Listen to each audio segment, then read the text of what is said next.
Hello everyone and welcome back to the Netherworld Bibliothek. My name is Vervain and today we are in the economics section to talk about can't we just print more money?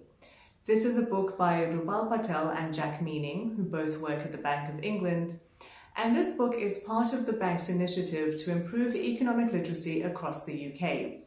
I will leave links in the description section to some of the other initiatives that the Bank of England has, should you be interested. So, who is this book for?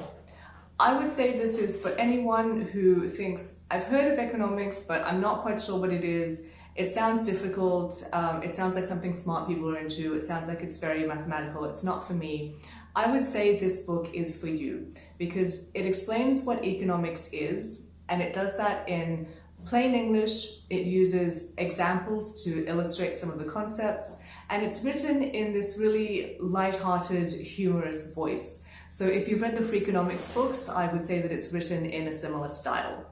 If you have studied economics before, if you've done principles of economics or something along those lines, I would say 99% of what is in this book would already be familiar to you, but that's not to say that you couldn't read it to refresh your mind. All right, so what is economics? Economics is the study of allocating resources, and especially allocating resources in times of scarcity. So it's not necessarily money. It can be, but it doesn't have to be. But we'll use money as the first example because usually economics is closely related to money. So let's say you are paid for the week. Let's say that you've made $500 and now you have to allocate your money. So maybe you need to pay the rent, maybe you need to do the grocery shopping, maybe you're not feeling well, you need to go to the dentist, I don't know. Maybe your car insurance is coming up, it needs to be renewed. You look at your $500 and that's your resource, your money, $500. But all of these things that you have to pay cannot be covered in $500. So you need to allocate your money. You need to say, okay, what do I pay? Do I have to do my grocery shopping? And if I do my grocery shopping, do I buy anything and everything? Or do I have to be frugal and say, okay, absolutely no snacks? Do we say, well, I need to pay my rent, that's very important, we'll prioritize that, but my car insurance isn't due just yet, maybe we could, wait next week. So this is resource allocation, and specifically in times of scarcity, because you don't have the abundance of resources to do everything all at once. So you need to prioritize.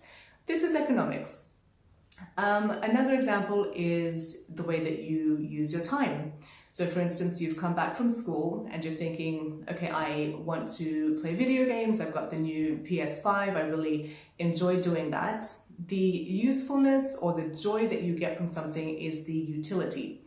So you might say, you know what, I want to spend my time getting the maximum utility out of my PlayStation. I want to play all of these games, but there's an opportunity cost because you can't do everything at once. So you don't have all the time in the world. So this afternoon, are you going to allocate your time to playing games, or are you going to study for the test tomorrow? Because it's a really important test, there'll be consequences if you don't do well.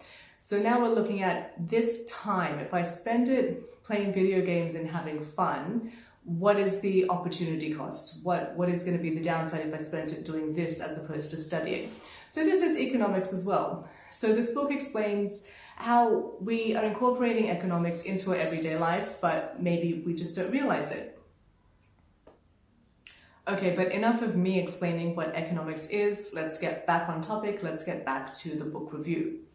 So in terms of the way the book is structured, it is broken up into 10 chapters, and the title of each chapter is a question. So it's something like, what is money? Where do the ingredients in my breakfast come from? And indeed, can't we just print more money? So in each chapter, we begin with one of these everyday questions, and then it's explained to us in economic principles what is going on, how does this phenomenon come to be. So I will just give you one example of how this plays out in the book. Chapter 5, Why are so many of my clothes made in Asia? Looks at the concepts of comparative and absolute advantage. So it explains these concepts in plain English, and then it uses these concepts to answer the question, why do so many of my clothes come from Asia? So what is absolute advantage? Let's start there. Absolute advantage is when you can produce something the the best. You can do it the fastest, the cheapest, to the highest quality. Nobody can compete. No one can produce that product to such high quality as you. On the other hand, comparative advantage is when you can do something relatively well. You're not the best at it, but you can do it pretty well. But most importantly, you can do it at the lowest opportunity cost. So as with the time example that I gave earlier, opportunity cost is when you say to yourself, okay, if I spend my resources doing this, how much am I losing out on by not doing this other thing? And if you are taking the greatest loss, then you've got the lowest opportunity cost, you might have the comparative advantage. So let me play this out in an example. Let's say that you have a factory which produces clothes, and you have one person who is dyeing the clothes, then that person moves on to sewing the clothes, and then that person moves on to packaging the clothes. There's some inefficiency here because it's one person moving around, having to go to different workstations, setting up those different workstations. It would be faster, it would be more efficient if you just had one person specializing in just dyeing the clothes, another person specializing in sewing, another person specializing in packaging. So firstly, this is more efficient. You're not running around wasting so much time moving from A to B. But also, if you're doing the same task repeatedly, you are specializing in that task. So someone who just sews continuously, they're going to build up that skill. They might work out a more efficient way of doing things, maybe a more efficient way of changing the thread, something like that. So there is benefit to saying, you know what, instead of you running around and trying to do everything, being a jack of all trades but master of none, you just pick one thing, you specialize at it, and you do the best. Okay. And that maybe does explain why a lot of our clothes come from Asia. So, for example, if the factory already exists there, the machinery already exists there, the skilled workers are there, so it wouldn't make sense for a different country to say, okay, I'm going to try to become the garment producer of the world, but I need to spend so much time and money building the factories, buying the machines, trying to train the workers, and initially the output will not be as good. That just isn't efficient in any scenario. So it just makes more sense to say this nation or this region has either the absolute advantage, they just flat out can do it the best, or they have the comparative advantage. They maybe are not the best, they do it pretty good, but they can still do it, faster, quicker, cheaper, lowest opportunity cost compared to the rest of us. So that would explain why so many of our clothes come from Asia.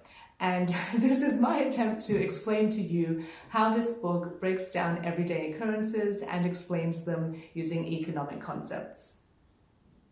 That's just an example of one chapter, but if you read the book, it does also explain economics, interest rates, quantitative easing, so on and so forth. It explains what these things are in plain English and gives examples that are, I think, easy to follow and sometimes quite humorous. So do I recommend this book? Yes, absolutely. I like economics. Economics doesn't like me, but I like economics, so I will always recommend anything economics related. But also I think resource allocation is something that is part of all of our lives. It's not just money. So I think it is worthwhile for all of us to look at what our resources are, get the maximum utility out of them, allocate them as wisely as possible. So I highly recommend this book. I will leave links in the description section should you wish to purchase it for yourself. That's it from me. Please let me know what you think of this book review. Let me know what your thoughts on economics are. Let me know if this book or this book review has done anything to change that. But that's it for today. Thank you very much for your time, and maybe I will see you next time.